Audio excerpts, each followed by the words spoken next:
Dans la prochaine capsule, je vais t'expliquer comment calculer l'aire d'un carré et l'aire d'un rectangle. Premièrement, on sait qu'un carré, tous les côtés sont égaux. Donc, si j'ai un côté de 3 cm, tous les côtés sont de 3 cm. Mais il faut faire attention. Ici, je ne te demande pas de me faire le périmètre. Donc, je ne peux pas dire 3 fois 4, ça donne 12 et c'est l'aire. 3 fois 4, c'est le périmètre. Moi, si je veux l'aire, ça veut dire l'intérieur. C'est comme si je sépare ma base en 3, parce qu'ici, c'est 3 cm. Donc, je vais l'imaginer comme si je fais des tuiles. Fait que je sépare en 3. Mais si je sépare en 3 un des côtés, je l'ai séparé sur la base, je vais aussi le faire en hauteur. Fait que si je sépare en 3 comme ça, si on remarque, on a 9 tuiles. Donc, ça veut dire 3 fois 3, ça fait 9. Puis, ça donne 9 cm carrés, parce que des centimètres fois des centimètres, ça donne des centimètres carrés. Donc, une formule que tu dois connaître, c'est que c'est côté fois côté qui va me donner l'aire d'un carré.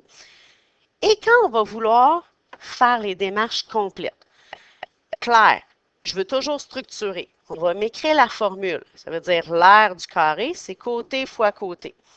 Et là, en secondaire 1, souvent pour le fois, on utilisait le signe d'une croix, d'une multiplication. Tu l'as toujours fait comme ça. À partir du secondaire 2, on va utiliser le point pour ne pas se mélanger avec les lettres de l'algèbre. Donc, en secondaire 1, on utilisait le signe qu'on est habitué depuis le primaire. À partir du secondaire 2, notre multiplication devient un petit point entre mes lettres. Maintenant, C fois C, ça veut dire côté fois côté. J'utilise la même lettre parce que c'est la même valeur. Et dans l'exemple qu'on a, le côté mesure 3. Donc, je vais faire 3 fois 3, ce qui va me donner 9. Mais c'est des centimètres fois des centimètres. Donc, ça devient des centimètres carrés parce qu'on est dans l'air. J'ai terminé, j'encadre ma réponse. Si je vais faire maintenant l'aire du rectangle, mon rectangle a deux paires de côtés parallèles.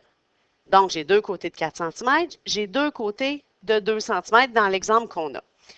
Par contre, si je fais le même exemple que tantôt, mon but, c'est d'avoir l'intérieur. Fait que si je le découpe en cases, fait que si je prends ma base et je la découpe en 4 et que je prends ma hauteur, là, tu es bien imaginatif, les petits carrés que ça va former sont tous égaux, même si j'ai fait à main levée, c'est pas égaux.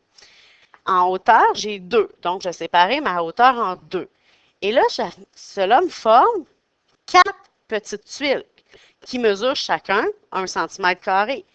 Mais ça veut dire que si je regarde la logique, 4 fois 2, ça m'en fait 8. Fait que quand on veut l'aire d'un rectangle, on va toujours faire base fois hauteur. Et là, tu vas dire, mais c'est la même logique, le même principe que j'ai fait au carré, mais je n'utilise pas la même formule. Oui, parce qu'au carré, on va utiliser côté fois côté parce que les mesures sont les mêmes.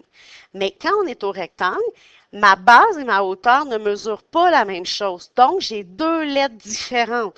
Parce que quand on va commencer l'algèbre, tu vas comprendre, une lettre est associée à une valeur. Fait qu'il faut que j'ai deux lettres différentes pour avoir deux valeurs différentes. Fait que, si je fais l'exemple structuré, je vais écrire ma formule base fois hauteur. Ensuite, je vais remplacer. Dans l'exemple qu'on a, la base mesure 4. La hauteur mesure 2. Donc, 4 fois 2, 8.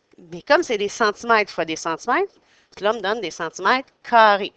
Et j'encadre ma réponse. Et j'ai terminé.